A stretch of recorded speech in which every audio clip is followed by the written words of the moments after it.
en fin des années 1950 et tout au long des années 1960, je faisais le parcours d'Albi jusqu'à Asson dans les Pyrénées, village près de Lourdes, pour rendre visite aux frères Saint-Pie, Paul, Jean, Louis et Pierre.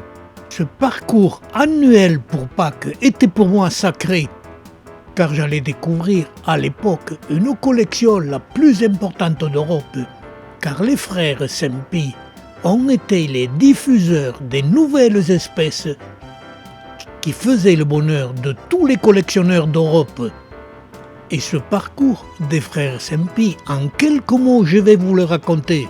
En 1945, à la sortie de la guerre, le père et la mère Saint-Pie, petit agriculteur qui, avec ses 5 hectares de terre et leurs quelques vaches, ils élevaient leurs enfants, certes modestement, mais avec comme droite ligne qu'il fallait travailler et entreprendre. Et l'un des frères Saint-Pie, Paul, était passionné de plantes succulentes. Et avec Jean et Louis, ils construisaient au début des châssis, puis de petites serres. Et ils vendaient leurs plantes qu'ils avaient semées sur le marché d'Asson. Et très vite, ce fut la réussite. Puis ils achetaient une vieille serre royale d'un château. Et très vite, la famille Saint-Pie était connue dans toute l'Europe. Paul s'occupait des cactacés et Jean et Louis créaient un zoo. Et à l'époque, l'association française Cactus, qui rayonnait dans le monde entier, faisait connaître la famille Saint-Pie. Et très vite, les frères Saint-Pie furent connus dans toute l'Europe. Pour ma part, je leur rendais visite pour acheter des plantes, mais surtout pour acquérir des connaissances. Et avec Paul Saint-Pie, nous échangions nos idées, mais aussi quelques plantes. Et lors de mes visites, Paul Saint-Pie m'indiquait que pendant 5 à 6 mois, il avait eu comme stagiaire le célèbre Kurt Backenberg, auteur de très nombreux ouvrages, connu dans le monde entier et qui pendant 30 ans faisait autorité.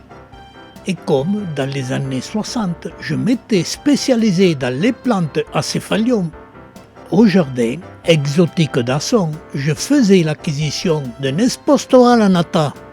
Et là, dans les discussions avec Paul Saint-Pie, il m'indiquait que chaque fois qu'il faisait un semis de Espostoa lanata, il avait quelques plantules dépourvues de soie. Et il avait indiqué cette anomalie à Kurt Backenberg. Celui-ci faisait des photos qu'il publiait dans ses ouvrages sous le nom de Neobengamia comosa. Les années ont passé et dans ma serre, les Espostoa lanata se développaient normalement, puis par la suite, des aiguillons apparaissaient. Puis au bout de 15 ans de culture, mon Espostoa lanata proliférait sur sa base. Et celle-ci perdait tous ses poils, en ne laissant apparaître que des aiguillons. Et au bout de 20 ans de culture, c'est-à-dire dans les années 1980, mon Espostoa lanata développait les céphalions sur les tiges les plus longues, et même une anomalie, un double céphalium. Les fleurs qui apparaissaient tout l'été sont nocturnes. Elles sont autofécondes et il n'y a pas besoin d'avoir 2 sujets pour obtenir des fruits avec des graines. Ces fruits ovales, très colorés de 3 à 4 cm de diamètre, se détachent et tombent au sol quand ils sont mûrs. Avec ces graines obtenues, je faisais mon premier semis d'Espostoa lanata.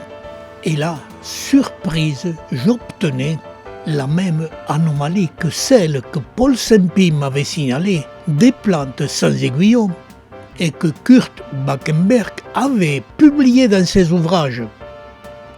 Et chez moi, les semis des Espostoa lanata reproduisaient la même anomalie, quelques plantules sans aiguillons, que j'étiquetais comme Backenberg Neobengamia comosa. Je faisais les images et signalais cette anomalie dans la vidéo sur l'Espostoa lanata. Et cette vidéo est publiée dans notre cloud Elle porte le numéro 4 1996. Et enfin, nous voilà dans ma collection dans les années 2020. J'ai gardé à cette époque 2 sujets différents de ce néo-bengamia Comoza. Et au bout de 25 ans de culture, ces 2 sujets légèrement différents ont atteint plus de 80 cm de hauteur, prolifèrent sur leur base comme l'Espostoa lanata chez moi. Leur diamètre est plus petit que les Espostoa et ils poussent plus lentement. Et comme d'habitude, pour comprendre l'évolution des plantes, il faut aller sur site. Et là, c'est Christophe Assali qui se rend au Pérou et nous ramène des images des Espostoa lanata. Ce sont toutes des images de très vieux sujets. Et premier constat que je fais, ces Espostoa lanata, avec de très nombreuses branches, se ramifient sur le corps de la plante, mais pas sur leur base. Alors que mon Espostoa lanata dans ma collection se ramifie exclusivement que sur sa base. Mais comme mon pied dans ma serre, les fleurs sont nocturnes. Elle n'est pas complètement épanouie, car Christophe n'était pas là pendant la nuit. Et de ce même secteur, Christophe nous a ramené des photos d'une plante intitulée Loxanthocereus acanthurus. Et elle ressemble étrangement au néo-bengamia que j'ai dans ma serre. Avec l'apparition des boutons de fleurs tout au long de la tige et en très grand nombre, mais aussi des boutons de fleurs qui apparaissent au sommet des tiges. Cette photo nous montre aussi que les aréoles n'ont pas d'aiguillons centraux et qui sont présents sur d'autres sujets. Les fleurs fanées ou les boutons, leur tige est colorée et très allongée. Avec ces images, on peut admirer la floraison et ses coloris, et en notant que cette floraison est diurne et que ces fleurs s'épanouissent en plein soleil.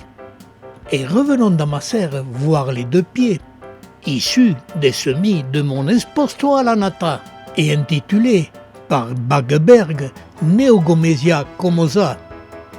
Mes 2 pieds qui au bout de 15 ans ont proliféré sur leur base, ils se sont développés lentement, tout en étant issus de fruits et de semis de 2 années différentes.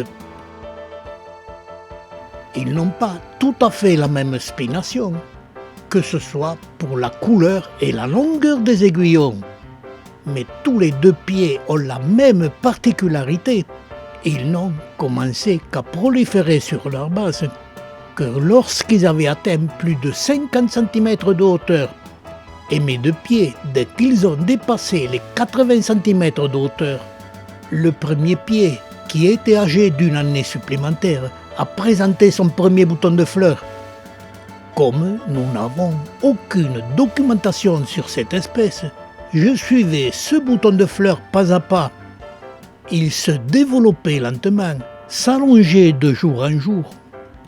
Mon 2e pied, qui n'a pas la même spination, il est 2 ans plus âgé et présentait 2 boutons de fleurs. Et là, surprise, ces fleurs se sont épanouies en fin de soirée, ont fleuri toute la nuit, ce qui les classe fleurs nocturnes, comme les Espostoa lanata. Mais celles-ci sont nocturnes et blanches. Mes fleurs nocturnes de bengamia ne se fanent que le lendemain matin, quand les rayons de soleil deviennent ardents, ce qui permet de les photographier. Chez les cactacées, il y a de nombreuses fleurs nocturnes, mais elles sont toutes blanches. Et chez moi, les 2 néobengamia comosa ont des fleurs très colorées, qui ressemblent étrangement aux images sur site de Christophe, du Loxanthocereus acanthurus, qui elles sont des fleurs diurnes, et mes 2 plantes qui présentent des fleurs nocturnes et horlogiques, car elles sont très colorées.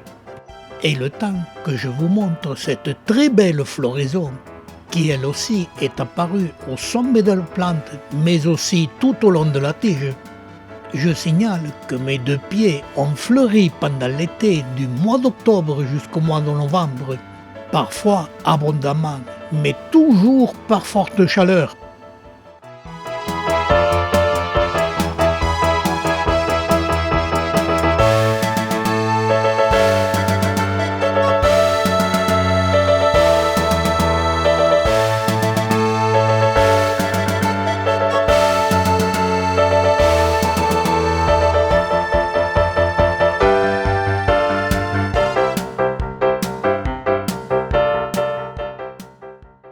Heureusement, j'avais conservé 2 pieds, qui sont des anomalies issues de semis d'Esposto alla nata, car pour obtenir des fruits de mes 2 pieds, il m'a fallu attendre qu'ils fleurissent la même nuit pour pouvoir les croiser. Ce croisement de 2 fleurs, je l'ai fait au mois de juin. Leur développement est assez rapide. Les mois ont passé, ils grossissaient et fin octobre, le fruit commençait à mûrir. Il s'était gonflé, il avait atteint une dimension de presque 3 cm de longueur, sur près de 2 cm de diamètre, et il commençait à changer de couleur. Et ces fruits, dès qu'ils deviennent rouges écarlates, ils se décrochent et tombent d'eux-mêmes au sol. Et enfin, je récoltais mon premier fruit, qui est moitié gros comme les fruits d'Esposto alla nata, dont les liens de la génération précédente sont, pour ainsi dire, les grands-parents. Ces fruits, par leur pulpe et les graines, se ressemblent étrangement. Je récoltais ces graines et il me languissait de pouvoir les semer pour pouvoir observer le semis de ce Neobengamia comosa, issu d'un semis d'Esposto alla nata.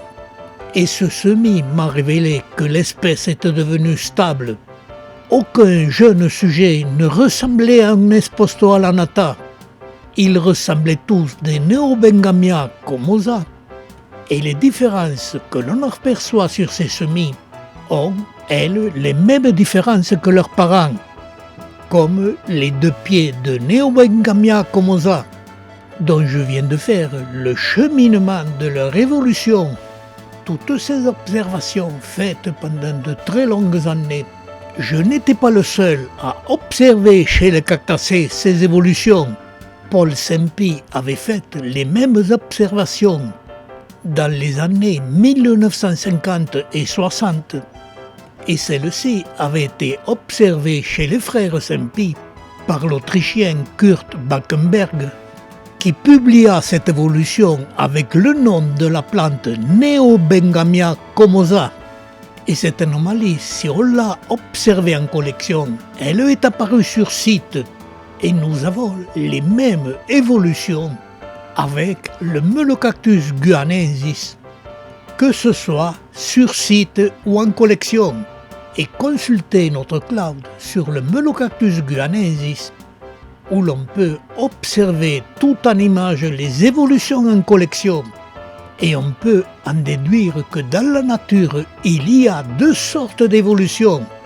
L'évolution par adaptation, comme l'a écrit Darwin, et l'évolution par hybridation créée par les insectes.